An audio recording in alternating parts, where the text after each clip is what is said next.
I do worry about kids in school these days because I'm a relatively young man, and but even when I was at school, the technology wasn't anything like what it is today.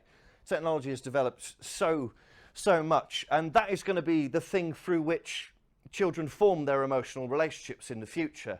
And I worry about the direction the technology is taking them, because it's just so advanced. I tried virtual reality technology recently. Has anyone given it a go?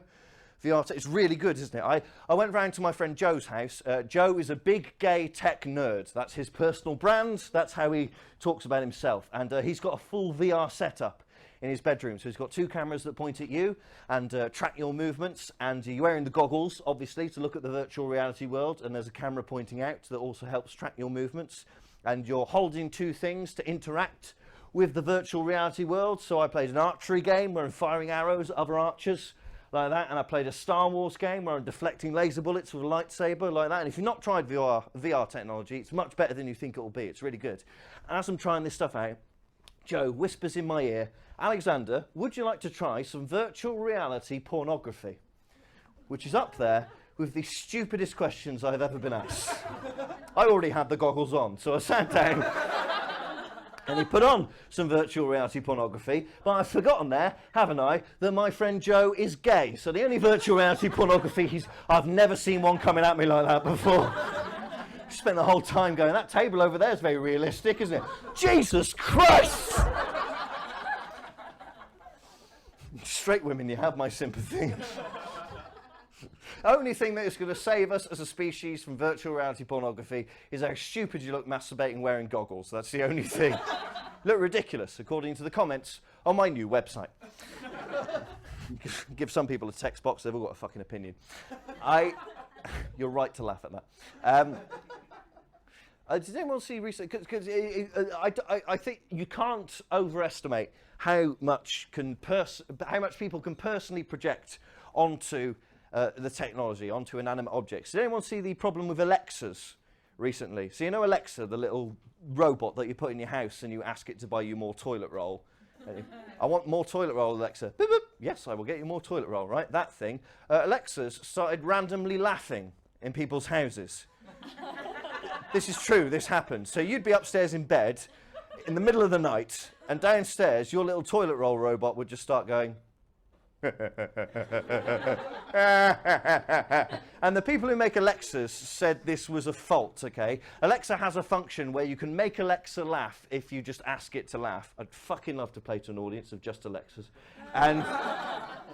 And it thinks it's heard something that is that command, therefore it's performing that function. And they said that that was a fault. I don't think that's a fault. I think that's a safety feature. Because what have we done with Alexas? We've taken a business, personified it, and put it in our own homes. We are so lonely now, we are personifying the technology. Never underestimate people's capacity to be lonely, okay? That is why we talk to dogs as if they can understand us and have children. People get lonely and they react to it in weird ways. And when Alexa laughs, you go, oh, fuck, I live with an amoral business entity that could fuck me over at any point.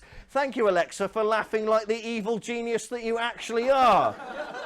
That's a safety feature. We need more existential safety features in our technology. So I've got some suggestions for you. I believe that if you've been using your mobile phone for too long, the camera in the front should take a picture of your own face and then show it back to you with a caption underneath that just says, "No one lives forever." Every time you try and use your microwave, it should scream at you.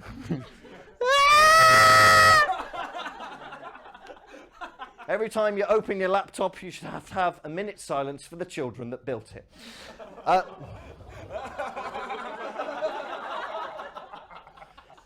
We're going worse places than that by the time this is over. It's all funny. Because it erodes our boundaries, the technology. And you never underestimate people's ability to overinvest in inanimate objects. And there's sex robot brothels already open in France. That's a real thing. There are sex robot. My friend in the second row. What is your name, my friend? Me? Yes. Stefan. Stefan, would you go to a sex robot brothel? No. No. The script that we prepared before the gig has worked beautifully. You come across very well, my friends. The best response I've ever had to that question is I asked a gentleman, would you go to a sex robot brothel? And his wife went, yes, he would.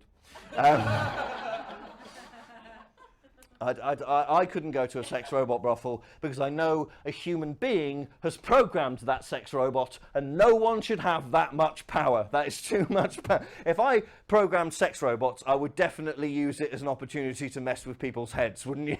Here's what I would do if I was programming the sex robots, right? I would program the sex robots to, at the point of the individual customer's orgasm, lean right into their ear and just shout, "Happy now!" Really shit people up, you know.